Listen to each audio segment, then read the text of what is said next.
Hello, Rasa. How you doing? I am very well. How are you? I am doing great. Are you ready to know everything? Yes. Okay, let's do it.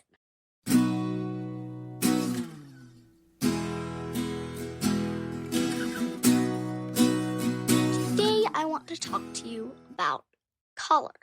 Color. Red, blue, green? And yellow. Hmm.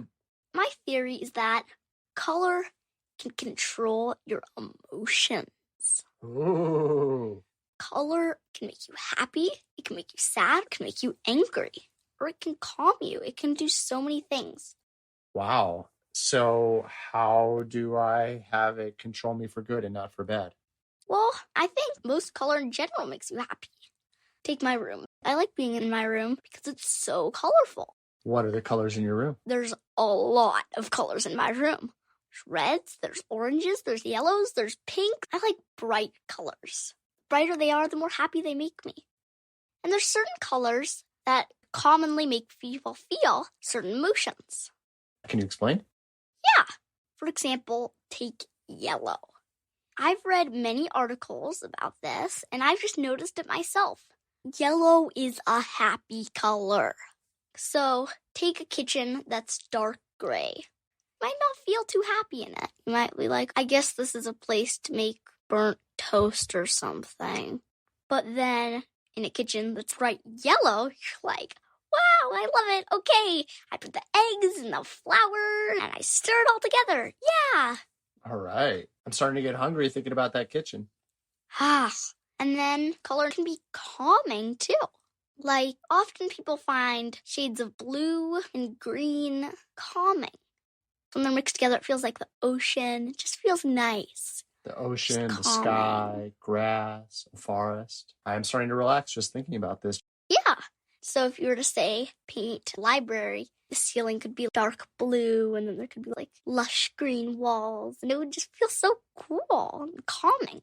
Now, there's a color you haven't mentioned that is surrounding us. We are in my office where we record, and it was painted a very distinctive color before I moved in, and I've kept it that way, but I have actually wondered, is this influencing my mood? It is painted what color? Dark red. It is red all the way across, all the walls, even the doors are red. So what is the mood you think that creates for me? Well, I feel like it depends on the shade. Bright reds are kind of fun. I like them. Like farmhousey. But in this case, it's a dark, grungy red, which isn't really my favorite color. It just makes it seem older and smaller to me. And it doesn't do this too much because I'm enjoying doing my podcast with you up here, which makes me happy. But the walls do seem kind of angrier. So you think I should make it over? Yeah, it would be fun. You can do so many things. You can cover it with stickers, glitter, pictures, or you can paint it a new color. Whatever you want. Do you have a favorite color, either in general or for room decorating?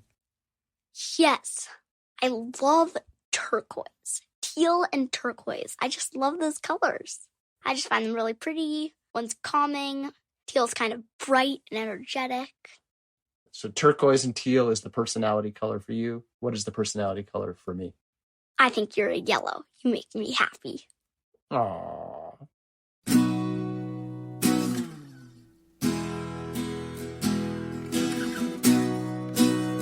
Are you ready for today's poem? Yes. What is it? It's called A Jellyfish by Marianne Moore. Visible, invisible, a fluctuating charm. An amber-colored amethyst inhabits at your arm. Approaches, and it opens, and it closes. You have meant to catch it, and it shrivels.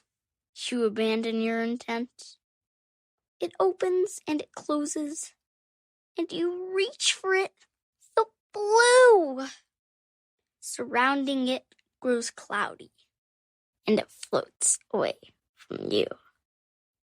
Wow. I know why you picked this. This is a pure color poem.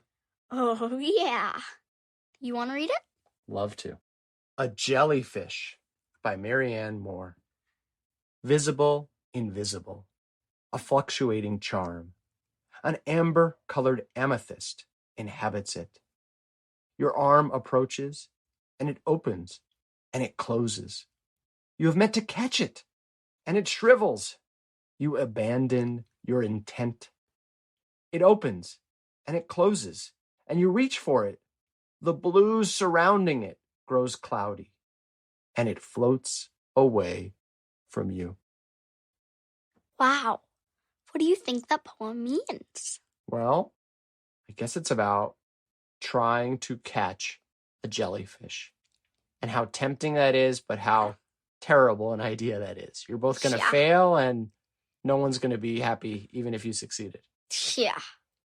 But I love the motion and the color. What are all the colors in here? Well, there's amber, there's amethyst, it's blue, and it's cloudy. So the amber and the amethyst are the treasure, the jellyfish itself. And the blue and the cloud are what? The blue and the cloud are the things surrounding it. Yeah, the water and then the air as it shoots away. Yeah. What do you think the first two words mean?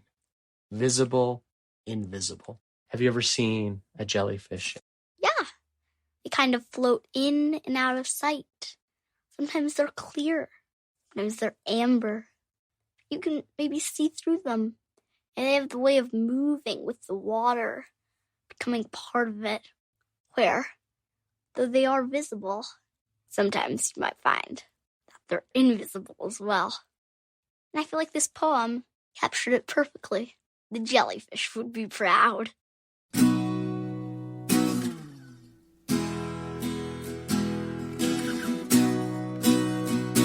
Last segment of the show. Do you have a vexing question for me? I do. I was thinking about dressing up. And when a guy and an adult dresses up, not only guys and not only adults, but especially us, we wear a tie to show that we are fancy or serious. And I guess it's just weird. It's kind of like a belt that's not keeping our pants up. It's this extra thing in a particular shape. And I wanted to know, how long has that been happening? What is the history of the necktie? Was it invented recently or is it ancient? What's the story with ties? Wow, that's a great question. I'll look it up and get back to you.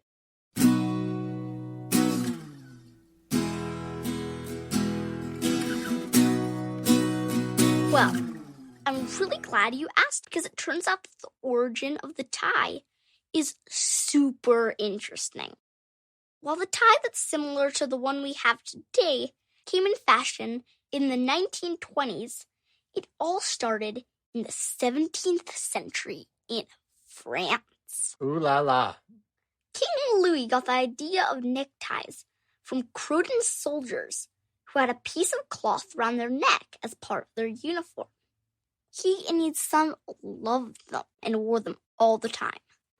And gradually, they made a version that was a bit looser and wider called ties, until they evolved into what's a modern necktie in the 1920s. So 100 years ago, ties would look like they did today, but 1,000 years ago, they didn't exist. And 400 years ago, they were more for soldiers than for fancy people. Yeah. Very interesting. I've got a whole history to think of next time I go to a fancy occasion. Yes. Next time I look at you and see you wearing a tie, I'll think of King Louis and the soldiers. You Must Know Everything was produced by me, Rasa Smith, and him, Jeremy Smith. And the amazing music was by Furniture. Learn more and submit your own vexing questions at our website, youmustknoweverything.com. Subscribe via Apple Podcasts, Spotify, or however you like to listen. Please rate, review, and share the show. And please tune in next time for everything you need to know.